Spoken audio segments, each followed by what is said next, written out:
Pay to win is a concept that has become increasingly prevalent in games. If you've been living under a rock and are somehow unaware of what it is, it's a monetization scheme that practically forces players to spend money. They do this by giving them a gameplay advantage through doing so, usually through overpowered weapons or items. Though it was originally confined primarily to free-to-play games, in the past decade, it's spread to full-price games as well. Normally whenever someone asks for examples of free-to-play games that aren't pay to win, someone will bring up War Thunder. But is that really the case?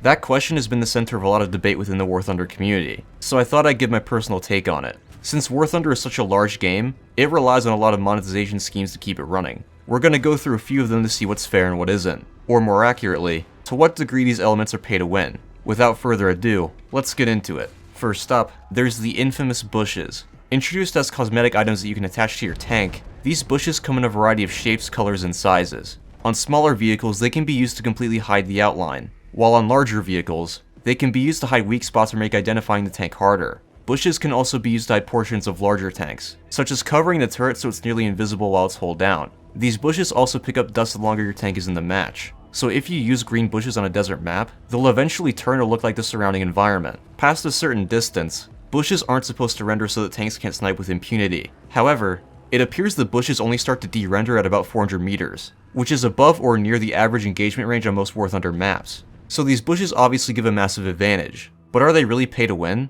When they were first introduced, bushes could only be obtained by purchasing them. Doing so gave you a pack of 5, which is more than enough to cover most vehicles. After a huge amount of backlash, Gaijin made it so you can only purchase bushes individually, and gave players the chance of earning them for free via the Warbond shop. This requires that the player have at least one rank 2 tank, that and the time to grind for it. So yes, while you can technically earn this item that gives you a clear advantage for free, the game is very nearly brute forcing you to buy it. This is a common theme in War Thunder. Bushes are, effectively, a pay-to-win mechanic, and I think that Gaijin really needs to do something about them. They claim that bushes are purely cosmetic, but I highly doubt that. If that's true, their size should be reduced, and they shouldn't change color to match the environment they're in. They know exactly what they're doing.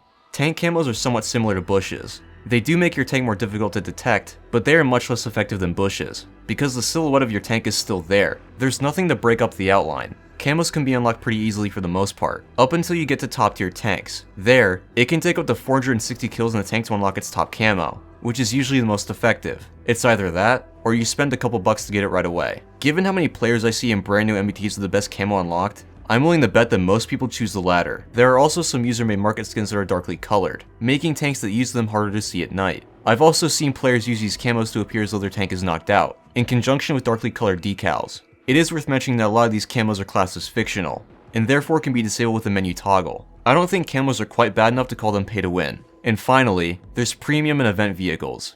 If you're new to War Thunder and don't know what premium vehicles are, they're unique vehicles you can buy for real money. When playing said vehicle, you'll get more silver lines and research points. Event vehicles are, usually, even more unique vehicles that can only be earned by playing events, or by buying your way through the event's progression system. What's pretty common is that event vehicles will be released in an overpowered state, incentivizing players to spend money on them. While some premium vehicles are overpowered in a similar fashion, most premium vehicles are fairly balanced. There are some notable exceptions like the KA-50. Premium vehicles can sometimes be obtained through the Warbond shop, but it requires a lot of work, just like bushes. I would say most event vehicles are pay to win, but most premium vehicles aren't. Both are definitely pay to progress though, but that's a topic for another day. So as you can see, several elements of War Thunder could definitely be considered pay to win. But by letting players get these items for free through a long grind, they maintain plausible deniability. People will probably say that since War Thunder needs all the income it can get, these methods are justified, that we couldn't possibly know Gaijin's financial situation, so we have no right to judge. Regardless, none of it sits right with me,